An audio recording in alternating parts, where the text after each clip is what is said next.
Está no ar Gestão Pública em Debate, um programa do Curso Superior Tecnológico de Gestão Pública da FATEC Internacional, uma instituição do Grupo Educacional Uninter em convênio com o Instituto Wilson Pickler. Este programa ele complementa a formação dos nossos alunos de gestão pública nas modalidades presencial e à distância. E ele também é transmitido pela CWB-TV, TV Comunitária de Curitiba, canal 5 da NET e 72 da TVA. E ele pode ser acessado por todas as pessoas que possuam parabólica digital através dos canais da rede EdSat, os canais da educação, em diversos horários. Hoje nós vamos debater a valorização da vida. E para isso nós convidamos o professor Quintino D'Agostino. Ele que é porta-voz do Centro de Valorização da Vida de Curitiba e palestrante. Ele, como eu disse, é professor na área humanista e tecnicista e é voluntário dessa instituição há 15 anos. E vamos também conversar com Daniele de Presbíteris, ela que é acadêmica de medicina da Faculdade Evangélica do Paraná e voluntária do Centro de Valorização da Vida há mais de um ano. Professor Quintino, eu quero inicialmente agradecer a sua presença em Gestão Pública em Debate, o senhor e a Daniele, dizer que para nós é uma satisfação muito grande podermos falar a respeito do trabalho que vocês executam no Centro de Valorização da Vida. Eu gostaria que o senhor nos desse um histórico, o que é esse Centro de Valorização da Vida e da importância dele. Enfim, o senhor nos falasse como surgiu o Centro de Valorização da Vida e o benefício que ele traz à população. Nós temos muitos prefeitos, muitos secretários que são nossos alunos, muitas autoridades municipais e no final nós explicaremos como as pessoas podem levar um Centro de Valorização da Vida para a sua cidade. CVV, boa noite. As pessoas que necessitam ser ouvidas vão agradecer muito por essa oportunidade e mesmo para a rede de acadêmicos que podem fazer um trabalho voluntário conosco ou de pesquisa ou monografias para facilitar o seu currículo também. Está aberto, o CVV abre para isso. Mas o CVV, Centro de Valorização da Vida, ele iniciou na década de 60, graças a um grupo de acadêmicos arrojados que queriam fazer um trabalho diferente em São Paulo. Foram alunos de medicina, de engenharia, de administração, onde se propuseram a atender as pessoas doentes, visitar os doentes. Mas, com o passar do tempo, perceberam que as pessoas elas só queriam ser ouvidas. E começaram a visitar hospitais onde eram atendidos as pessoas que tentavam suicídio e depois ficavam sequela e tinham que ser tratados. E aquilo deu uma abertura para eles de observar que eles podiam trabalhar nessa linha. Passado um tempo, uns meses, ficaram sabendo que havia o samaritano de Londres, do reverendo Charles Ward, que na década de 50 já atuava em ouvir as pessoas. Aí dois acadêmicos, veja como seria a persistência e a vontade de fazer alguma coisa daquele jovem, dois acadêmicos foram para Londres, conversaram com o reverendo Charles Ward e ele veio para o Brasil depois de um tempo, já havia alguns postos onde atendia, mas com a vinda dele, a mídia fez uma divulgação e começou a se expandir. Daí eles abriram para as pessoas, as cidades onde havia um índice de suicídio mais elevado, que quisessem abrir um posto para atender, para ouvir as pessoas. E havia regras rígidas na época. E foi indo e chegando hoje, o ano que vem nós vamos completar 50 anos.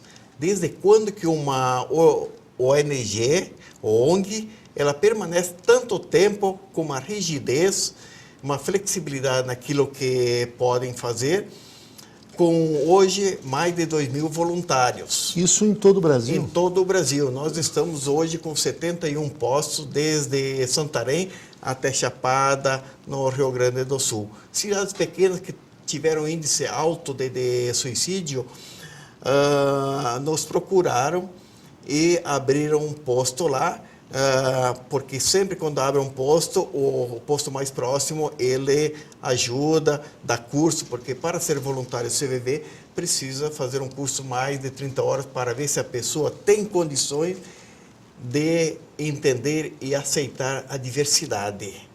E o atendimento é feito por telefone, pela internet? De que forma que as pessoas têm acesso ao Centro de Valorização da Vida?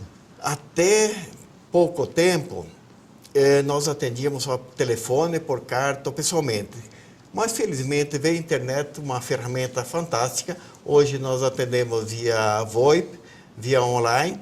É só entrar no CVV, no site, e encontra lá todos os portais aonde quer, se a pessoa quer conhecer, quer ajudar o CVV, quer divulgar o CVV, quer ser voluntário, ou quer dar um depoimento que foi atendido, em algum momento que foi atendido, porque todo o atendido, toda pessoa que liga para o CVV, é preservado o sigilo e o anonimato.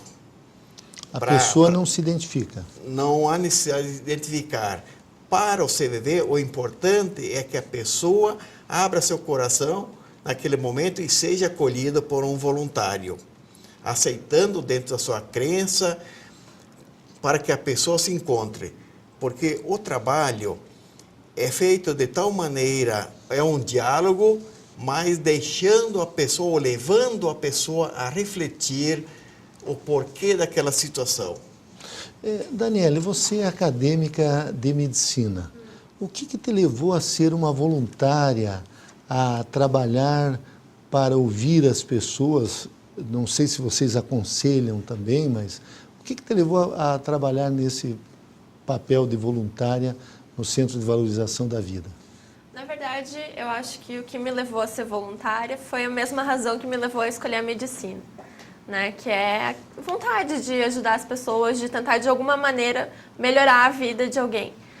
Eu acabei escolhendo o CVV, de trabalho voluntário, porque eu estava andando num ônibus uma vez e eu vi um cartaz do CVV, aquele que tem o telefone, e dizendo, se você precisar de alguém para te ouvir, nós estamos aqui. E daí eu fui pesquisar para ver o que era essa instituição e eu descobri que era o que eu já fazia. Com os meus amigos, com a minha família, tipo, pessoas próximas a mim, tipo, que me procuravam às vezes para desabafar, que sabiam que eu guardava segredo das coisas, e por aí vai. E daí eu descobri o CVV, fui atrás. Você trabalha quanto tempo por semana? Tem uma escala? Que horários você trabalha? Então, a gente trabalha 4h30 por semana no CVV. Os plantões que a gente faz são de 4h30. E você atende mais pela internet, por telefone, individualmente? Como é que ocorre esse atendimento? Eu, particularmente, só faço o atendimento pelo telefone. Mas tem voluntários fazendo todos os tipos de atendimento, né? Aqui, o número do CVV é o mesmo em todo o Brasil, o número do telefone, professor, ou temos vários? Nós havíamos todos os telefones que terminavam 4111, mas felizmente em 2004 o Ministério da Saúde, percebendo, ele pagou para as concessionárias instalarem em todos os postos 141. Como um telefone 141 para a pessoa, de repente, está viajando, está no hotel e está sozinha, tem alguma situação que queira conversar com alguém, solidão, etc. Então, sabe que ligando para 141 vai atingir o posto mais próximo. De qualquer cidade ela pode ligar para o 141? Não, ou dentro daquela cidade? Nós estamos, porque esse 141 foi ofertado para que futuramente seja rastreador. Mas, infelizmente, depois foram privatizadas concessionárias e daí não conseguiram um passo maior que isso.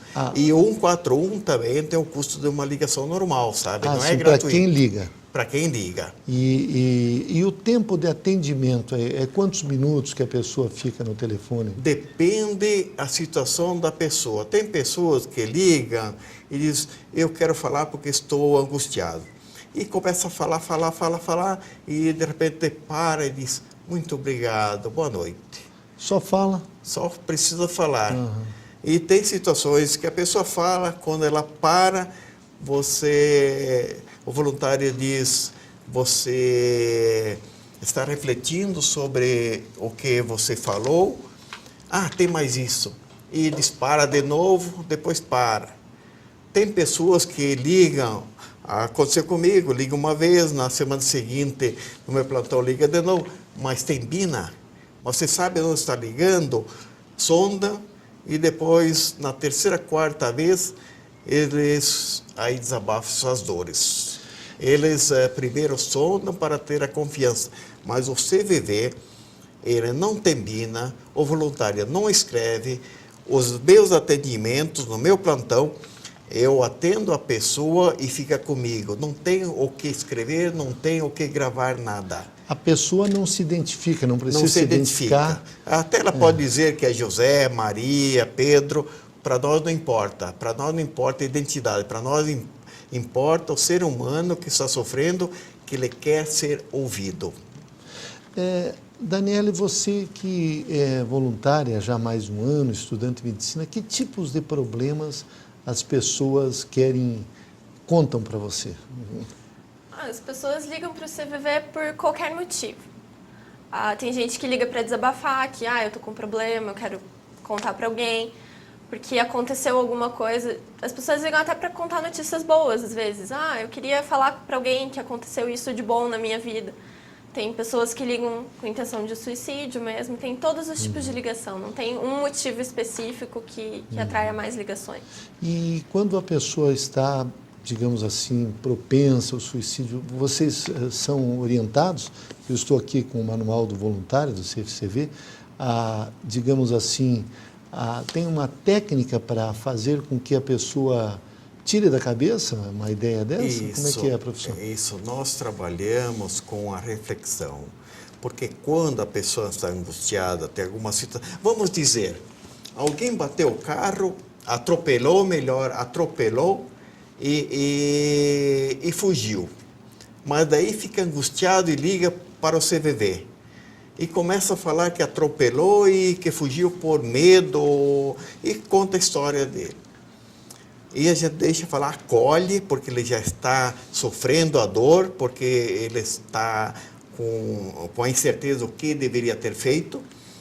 E quando ele chega um momento, diz, puxa vida, e agora, o que eu faço? O que você pensa em fazer agora que está conversando comigo? Não sei. Eu acho que não vou aparecer lá. A gente joga o espelho. Se fosse você que tivesse sofrido atropelamento, como é que você se sentiria? Com muita raiva, muita mágoa. Não precisa dizer nada. De repente a pessoa diz, eu vou ver onde que está a pessoa e vou socorrê-la, vou ver se precisa de ajuda. Vamos dizer, exemplo, né? Certo. Então, quando a pessoa fala, ela está falando alto, ela está se escutando. E a gente dá o reflexo de conteúdo e trabalha sentimentos. Chegam a ligar pessoas que cometeram crimes e, por exemplo, um homicídio, alguma coisa assim, para desabafar, ou isso é já mais raro? Eu nunca atendi esse tipo de desabafo. O que eu atendi foi de pessoas que estavam...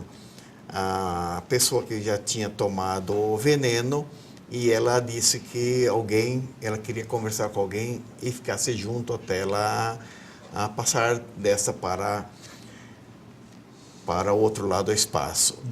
E quando nós conversamos, você quer ajuda? Não quero. Daí a pouco você pensou, você necessita de ajuda, você quer ajuda? Não, se você insistir, eu desligo. Tudo bem, eu estou com você.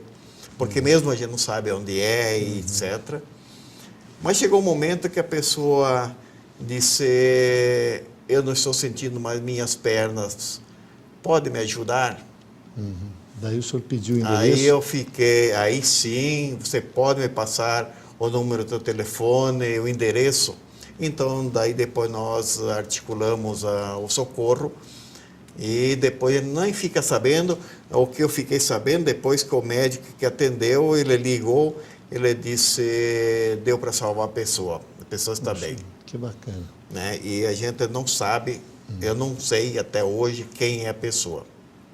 Houve uma situação, eu estava dando uma palestra no Hospital Dia, e quando surgiu a logomarca do CVV, uma senhora está sentada nos fundos, ela levantou, ela disse, quero falar, eu estou aqui nesse Hospital Dia por causa disso aí, por causa do CVV.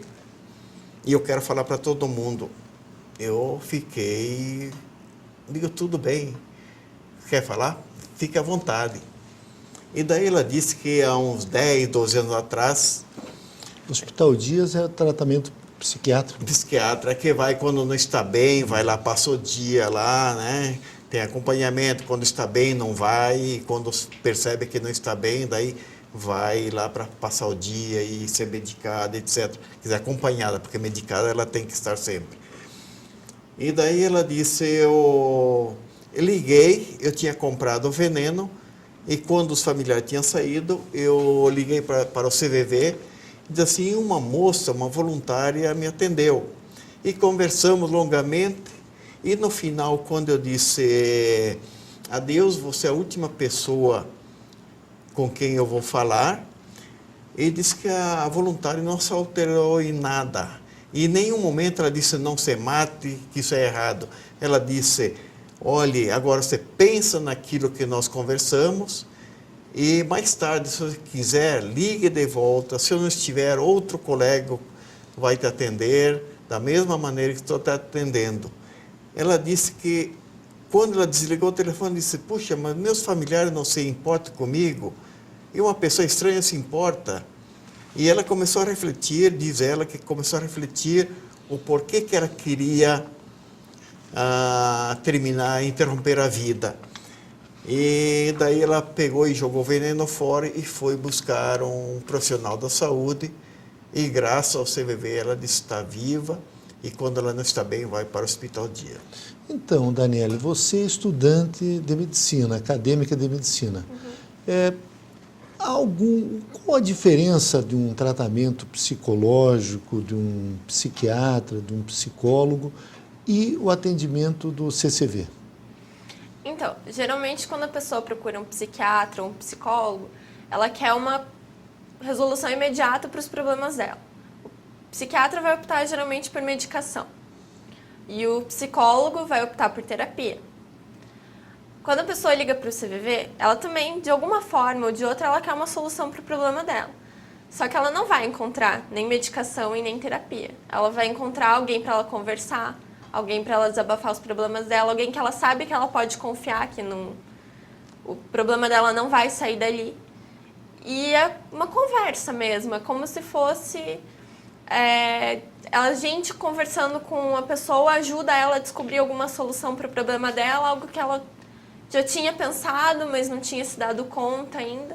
Não chega a ser uma terapia e definitivamente não é nenhum tipo de tratamento medicamentoso. E me diz uma coisa, e que tipo de pessoas procuram o CVV? São jovens, pessoas de idade? Pela voz dá para descobrir que tipo de pessoas são ou vocês não prestam muita atenção nisso? A gente não presta muita atenção nisso. Como o Quintino já falou, o CVV é sigiloso. Então, a gente não pergunta a idade, a gente não tem como saber, eu pelo menos não conheço nenhuma estatística a esse respeito. Acho que quem liga é quem precisa, independente de ser jovem, ser adulto, ser idoso, ser criança. Você na medicina pretende seguir que área? Psiquiatria.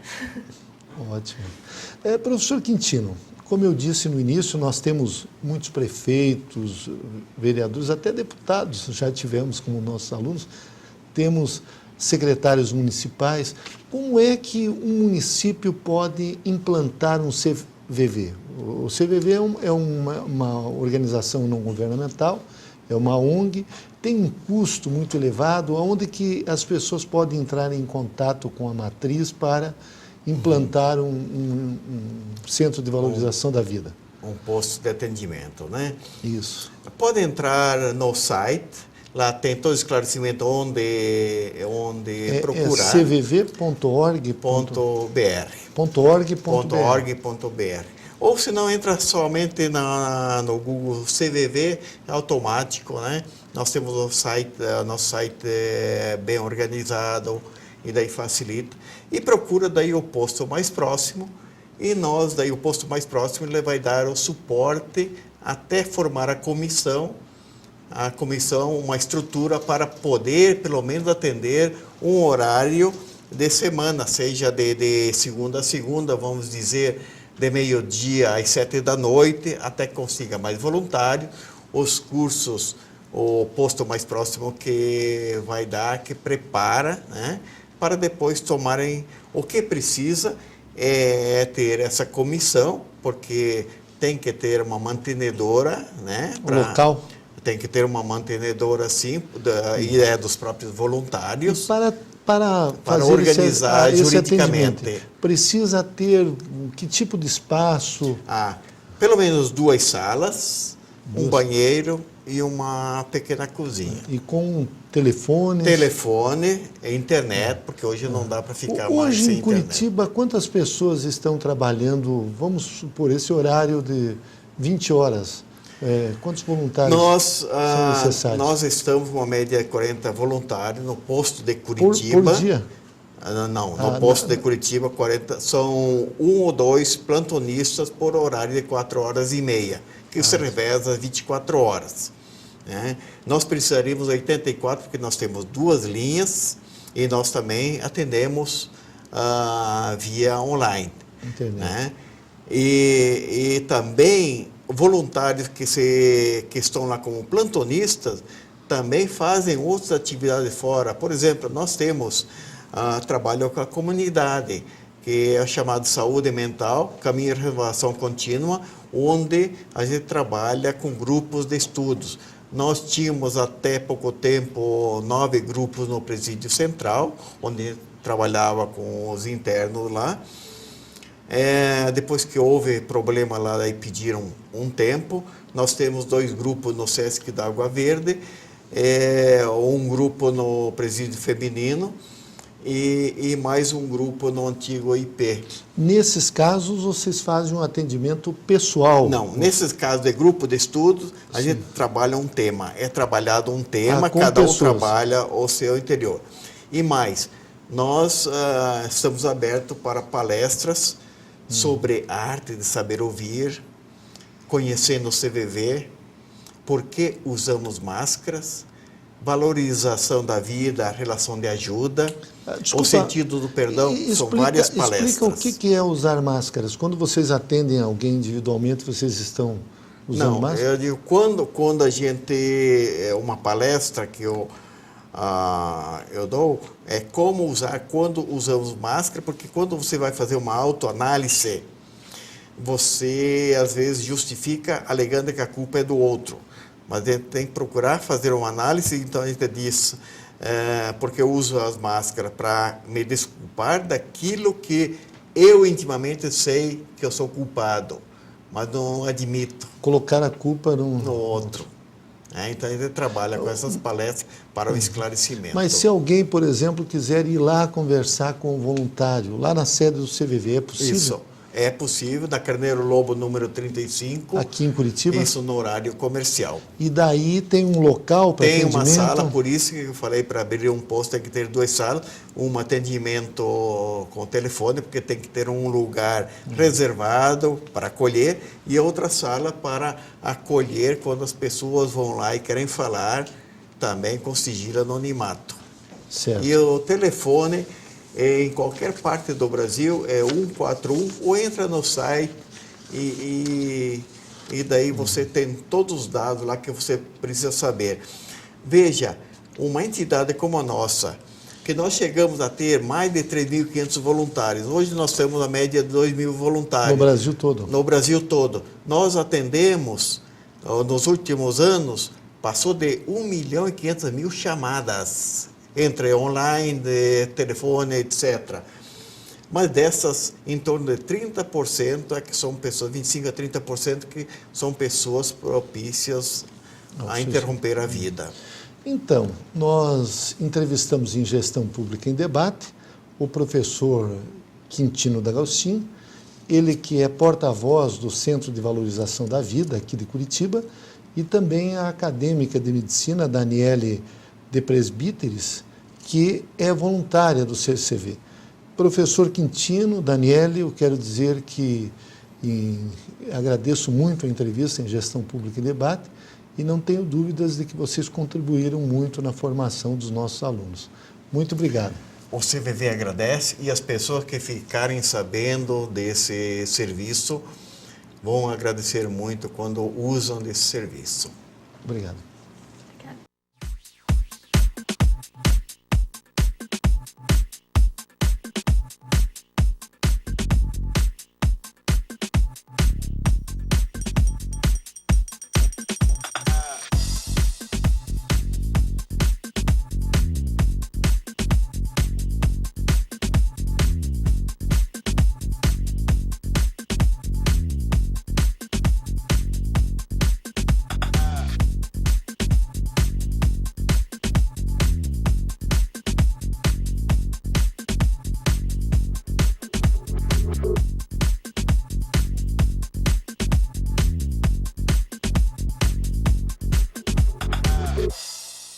Educar é fazer sonhar, é acreditar no valor das pessoas, ampliando seus horizontes. Educar é realizar. Com a missão de criar oportunidades que transformam a vida de quem precisa, o Instituto Wilson Pickler de Responsabilidade Social faz a diferença para muitas pessoas. Oferece cursos de graduação e pós-graduação à distância, em parceria com o Grupo Uninter e cursos livres de capacitação. Além disso, possui projetos de geração de renda para comunidades carentes. Instituto Wilson Pickler de Responsabilidade Social, acreditando no valor das pessoas através da educação.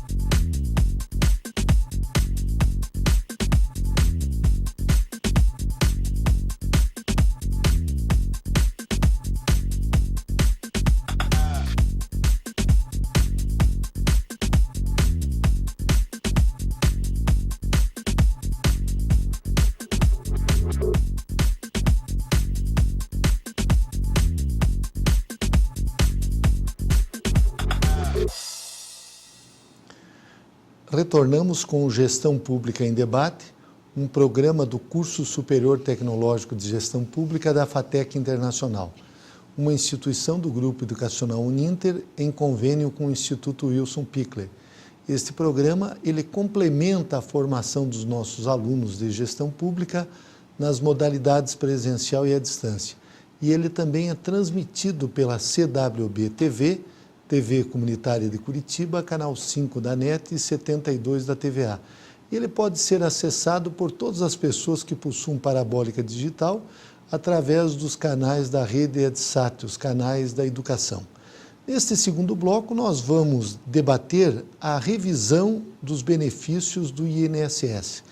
E para isso nós convidamos o advogado especialista, Dr. Bartolomeu Silva, ele que é autor deste livro, Manual de Revisão de Benefícios do INSS, que vai tratar deste tema, já que a cada momento o cidadão brasileiro ele encontra cada vez mais dificuldades em conseguir a sua aposentadoria e não apenas conseguir. Dr. Bartolomeu, uma pesquisa de opinião pública aponta o órgão onde o cidadão é mais maltratado, podemos assim dizer, o INSS, ou seja, onde os serviços públicos são de pior qualidade. O que o senhor atribui isso, doutor Bartolomeu? O senhor que é um especialista, que trabalha há muitos anos nesse ramo, por que o brasileiro, depois de trabalhar tanto tempo, ele encontra tantas dificuldades para conseguir aquela aposentadoria do nosso Instituto de Previdência? Olha, Jorge, a Previdência Social são milhares e milhares de pessoas diariamente batendo na porta da Previdência e querendo o benefício. Tem aqueles que têm o direito de conseguir o seu benefício e tem também aqueles que não têm direito de conseguir o benefício dele, que ainda não implementaram os requisitos suficientes para se aposentarem. E a Previdência Social hoje alimenta 27 milhões de segurados no Brasil. É o equivalente a 2 cidades do tamanho de São Paulo, levando dinheiro, benefício em dinheiro para as populações. É interessante a gente separar uma coisa. A Lei de Benefícios da Previdência, a Lei 8.213, que ela concede o benefício de acordo com o custeio que ela recebe, através da 8.212. E tem a Lei de LOAS, que traz os benefícios ao idoso e ao inválido.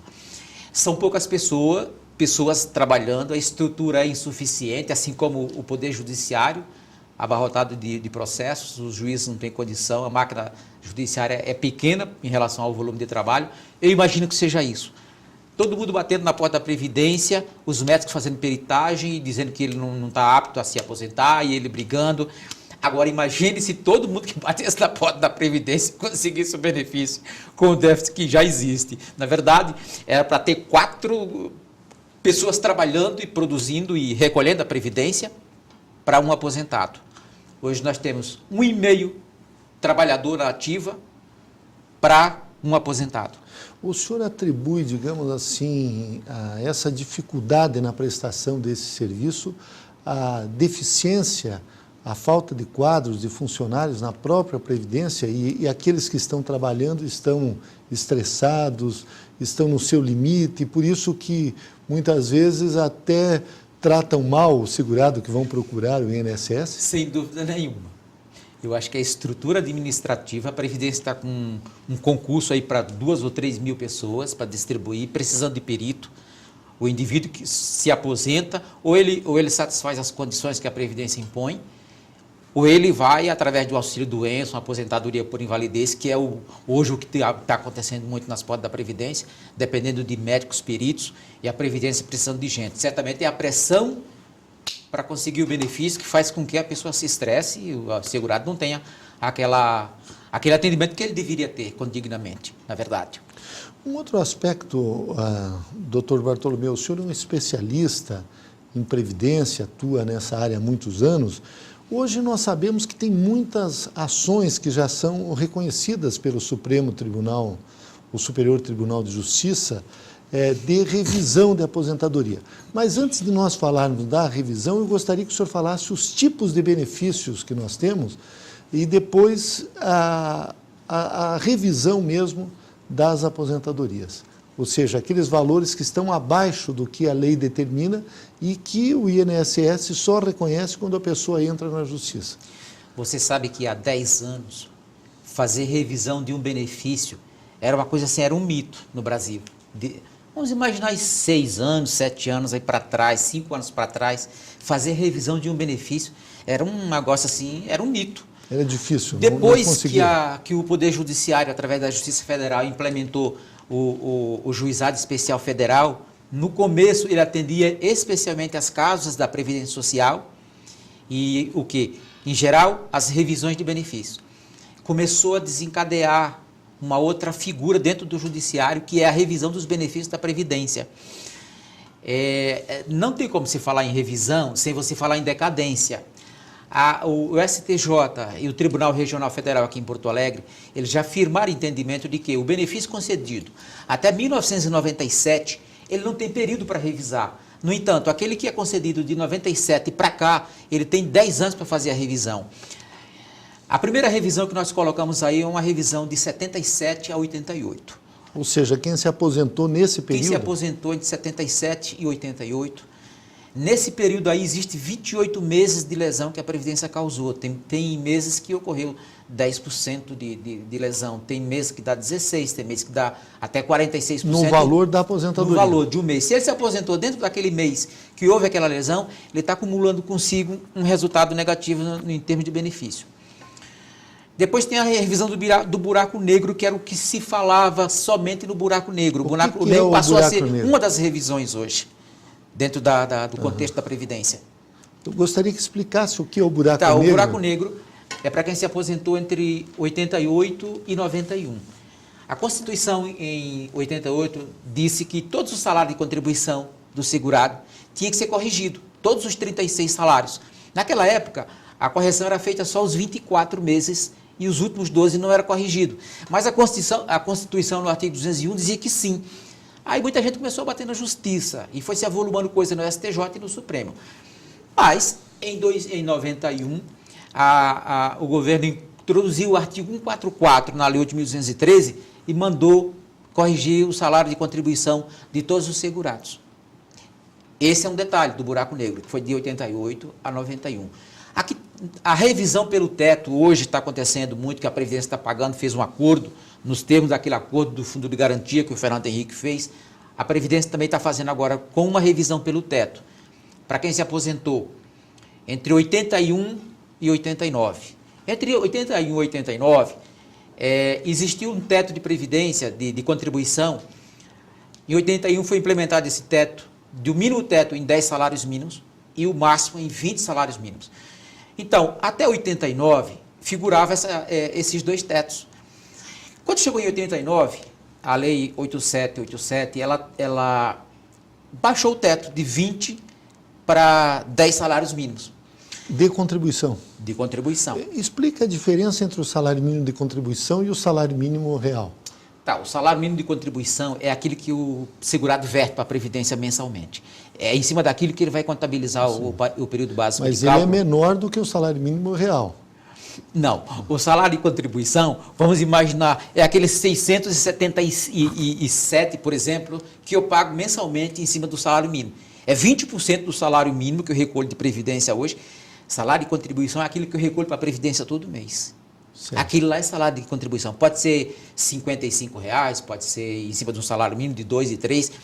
O percentual que eu recolho mensalmente para a Previdência, para eu me aposentar lá na frente, Sim. é salário de contribuição. Hoje o máximo é sobre 10 salários mínimos, o limite. O limite hoje é 10 salários mínimos. Ou seja, R$ 5.545. Não dá tudo isso, deve dar uns 13.800 alguma coisa, agora não me recordo, mas em torno disso. Salário de contribuição. O que é salário de benefício? Decorre do salário de contribuição. É a média de todo esse salário de contribuição corrigido, depois aplica-se uma média e colhe o salário de benefício. Quanto que deu meu salário de benefício? Deu R$1.000. Hoje o limite máximo, a pessoa que se aposenta com o máximo, chega a ganhar quanto por mês? O teto máximo hoje deve estar em 800 e pouco, eu não cheguei a observar agora, mas do 3.800 e alguma coisa. Mas você nunca chega a alcançar esse valor, a menos que seja uma aposentadoria por invalidez, que é 100%. Se é uma aposentadoria por tempo de contribuição, pode chegar a 70% desse valor. Se é uma aposentadoria por invalidez, ela chega a 91%. Se é um auxílio acidente, que é uma indenização que a Previdência paga para aquele indivíduo que sofre, que perde parcialmente a sua capacidade laborativa, ele tem 50% do salário de benefício. Então, ele varia de acordo com o tipo de segurado, com o tipo de benefício. E quanto mais jovem a pessoa se aposenta, tem aquele fator previdenciário. Eu gostaria que o senhor explicasse o que é o fator previdenciário e que tira uma parte ainda deste salário, digamos assim, desse benefício. O fator previdenciário é uma combinação matemática que depende da idade, do tempo de contribuição e da sobrevida que ele vai ter. Quanto mais tempo ele passar para se aposentar, quanto mais ele contribuir, mais ele vai ter o seu benefício aumentado. Voltando lá para 81, 89, Isso. em cima daquela revisão pelo teto, quem recolheu entre 10 e 20 salários mínimos, na hora que veio a 7789, achatando o período de contribuição, o salário de contribuição, aquele excedente a Previdência não considerou. Então, aquelas pessoas que se aposentaram, que complementaram o prazo dentro da lei que institui os 20 salários mínimos, e não pediu, porque naquela época existia um abono de permanência que incentivava o segurado a continuar trabalhando, então ele deixou passar o tempo, depois entrou a nova lei, aí a Previdência não acolheu aquelas aquelas contribuições a mais que ele verteu. E ele levou prejuízo. Por isso que já existe agora uma outra revisão pelo teto. Existe, no momento, 2 revisões pelo teto.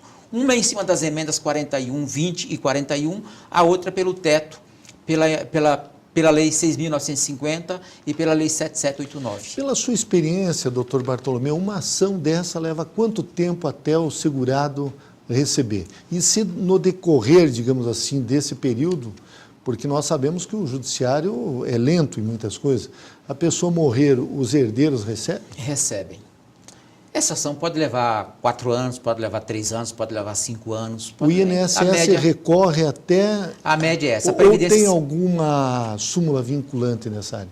A Previdência vai sempre recorrer. Você ajuiza aqui na Justiça Federal, ele vai para o tribunal em Porto Alegre, de lá já tem uma junta de procuradores que recorrem, de lá vai para o STJ, e ela, depois que ela volta do STJ, que ela vai ser executada. Em geral, a Previdência Social paga os benefícios, os atrasados, aí pelo mês de março. Certo. Essa revisão pelo teto, dependendo se ele recolhia pelo máximo esse período, ela pode chegar de atrasado em torno de 70 a 80 mil reais. Então, a lesão é muito grande para o segurado. Um outro aspecto, doutor Bartolomeu, diz respeito ao auxílio acidente. A pessoa que teve um acidente, se aposentou e o valor está abaixo, digamos assim, daquele valor que ela deveria receber. Ela pode fazer uma revisão? O auxílio acidente começou concedendo 30% do salário de benefício. Depois ele migrou para 40% e hoje ele está ancorado em 50% do salário de benefício. Depois que se apura toda a média, se aplica o percentual de 50% de benefício. É um benefício de prestação continuada, mas o trabalhador ele pode continuar trabalhando, legalmente ele pode continuar trabalhando, certo. Porque o seguro de acidente, o auxílio acidente, é um seguro reparatório para indenizar o segurado por aquilo que ele não está mais podendo produzir. Ele perdeu um braço, perdeu um olho, perdeu uma perna, então por isso ele não pode desempenhar 100% da atividade que ele desempenhava. Então a Previdência vai indenizar ele mensalmente, ele pode continuar trabalhando, pode receber outro benefício acumulado com aquele. Então é um benefício indenizatório para o segurado que não pode desempenhar mais a atividade que ele desempenhava em sua totalidade. O senhor explicou no início que, por exemplo, o deficiente que recebe uma aposentadoria, a gente fala um benefício, ele está sendo atendido por uma outra lei a Lei de Loas, de 1960. Gostaria que o senhor explicasse, por exemplo, uma pessoa que é deficiente e ela deseja trabalhar, ela faz um curso superior, uma faculdade, ela é deficiente visual. Se ela trabalhar, ela tem que abrir mão daquele benefício? Tem que abrir mão. Ela tem que... a Lei de Loas, a intenção da Lei de Loas é combater o enfrentamento de pobreza, trazer dignidade para o indivíduo. É parecida com a Lei dos Pobres da Inglaterra, que dava a cada pobre alguma coisa para ele ter dignidade, enfim, que ele compõe uma sociedade. Então é preciso que a renda dele não supere a 1/4 da renda da família onde ele mora. Então não gera 13º salário, não gera pensão. É um benefício, na verdade não é nenhum benefício, é um presente que o governo dá para fazer o enfrentamento de pobreza, para combater a pobreza, a fome, a desgraça. O idoso também, acima de 70 anos, tem direito pelo Estatuto do Idoso? É um benefício para o idoso e para o inválido. Na verdade, eu acho que a Previdência Social é hoje um dos maiores instrumentos de distribuição de renda. Mas é pago pela Previdência Social também? Pago pela Previdência Social. O senhor falou que hoje nós temos, para cada aposentado, 1,5 brasileiro trabalhando. Nos últimos anos, nós temos observado que aumentou o número de pessoas no mercado de trabalho brasileiro. Hoje, esse ano, a previsão do ministro, Carlos Lupe, era atingirmos mais de 3 milhões de novos empregos. Talvez não chegamos a isso, mas enquanto a gente observa que países como os Estados Unidos, no ano todo, gerou 200, 300 mil empregos, aqui nós estamos num processo de crescimento. Ainda assim, a Previdência Social está gerando um déficit orçamentário? Essa semana saiu uma matéria da Anfip, que é a Associação dos Fiscais da Previdência Social. Eles dizem, eles provam por A e B que não existe déficit na Previdência. Se você verificar a Grécia, Itália, França, Alemanha, países pioneiros em previdências sociais, as tábuas atuariais desses países, elas estão defasadas, eles não estão conseguindo fazer frente a esse contingente de segurados que existe. Sempre eles estão reclamando que o segurado ganha pouco e o governo ainda quer tirar o que tem. O Brasil, ele hoje tem em torno de 100 milhões de pessoas produzindo, gerando riqueza, ganhando, formando lucro. Desses, 50% ainda estão fora da Previdência Social. Então, eu acho que o Brasil, ele é um país que está numa situação confortável, muito confortável, porque 40% dos brasileiros que estão em atividade hoje ainda não estão contribuindo com o sistema. Mas as leis novas de inclusão social estão trazendo essas pessoas para o sistema da Previdência. Eu acho que a Previdência está muito bem hoje em termos de arrecadação. Doutor Bartolomeu, fazendo inveja a qualquer país hoje.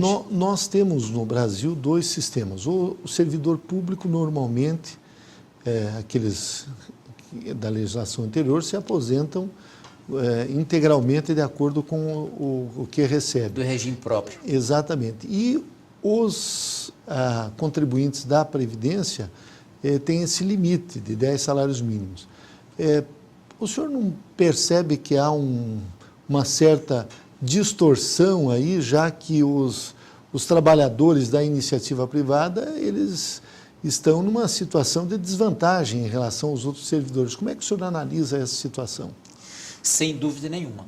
O servidor público, eu digo aí, que para ele manter seus benefícios atualizados, ele não precisa revisar o benefício dele. Precisa somente que seja revisado o salário de quem está trabalhando. Porque revisou o salário, aumentou o salário de quem está trabalhando, aumentou o benefício dele que está aposentado. Então, não tem dúvida que o servidor público no Brasil hoje é privilegiado. A massa trabalhadora que move a indústria, que faz a economia crescer, essa é sofredora, essa não tem. E outra, o fator previdenciário incide justamente na contribuição, naquele segurado que vai se aposentar por tempo de contribuição. Aquele que mais contribui, ele se aposenta com 30% menos.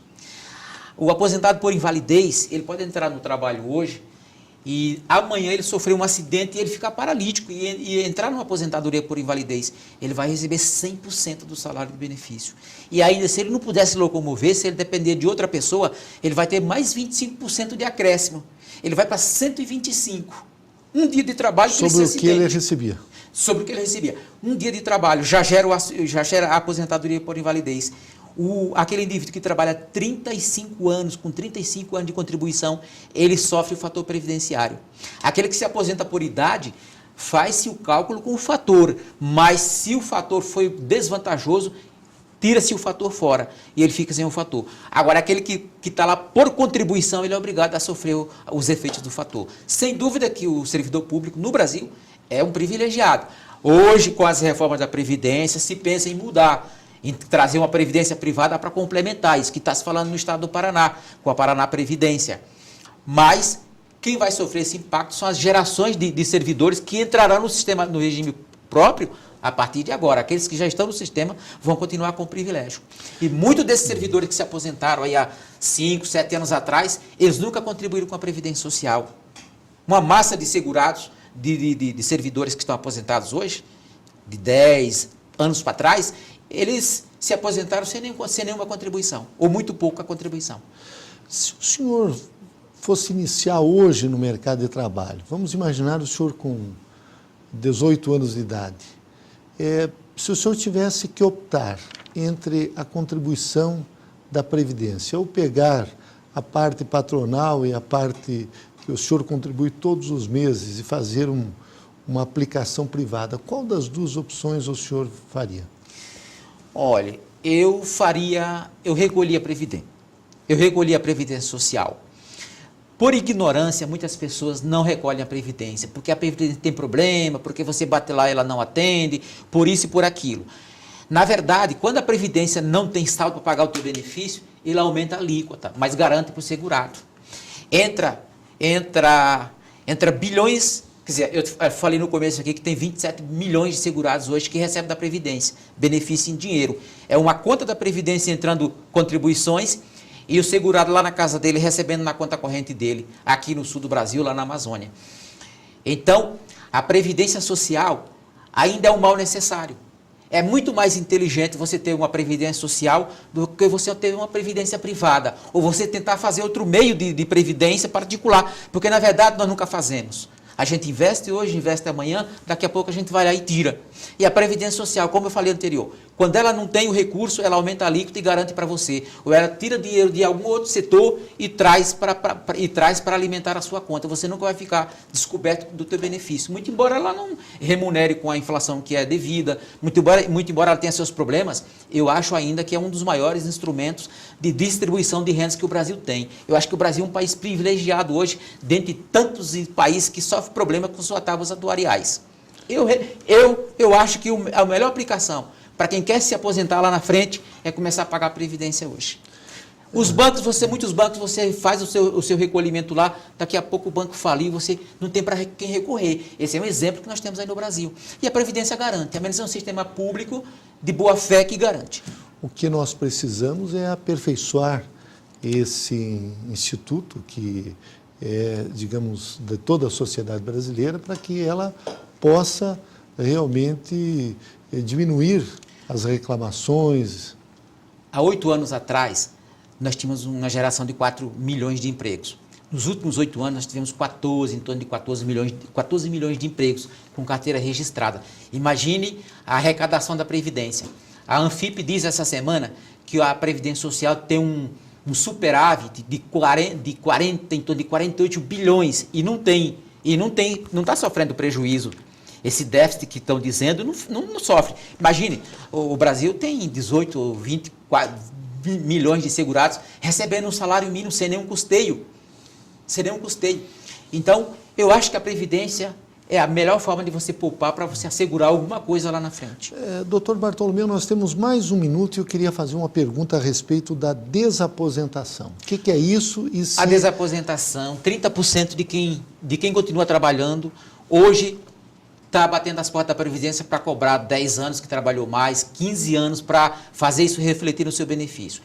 Aquelas pessoas mais corajosas já estão entrando na Justiça, já entraram, já tem ação lá no STJ e já tem ação no Supremo. Eu acho que a pessoa deve bater e deve ir em frente. Agora, aqui no tribunal em Porto Alegre, o tribunal entende que para você fazer a desaposentação... Ou seja, voltar a trabalhar? Você renunciar ao teu benefício para você integrar aquelas contribuições novas que você veio trabalhando, é preciso que você devolva para a Previdência, em dinheiro e à vista. Há uma corrente lá dentro do STJ que entende do mesmo jeito do tribunal aqui.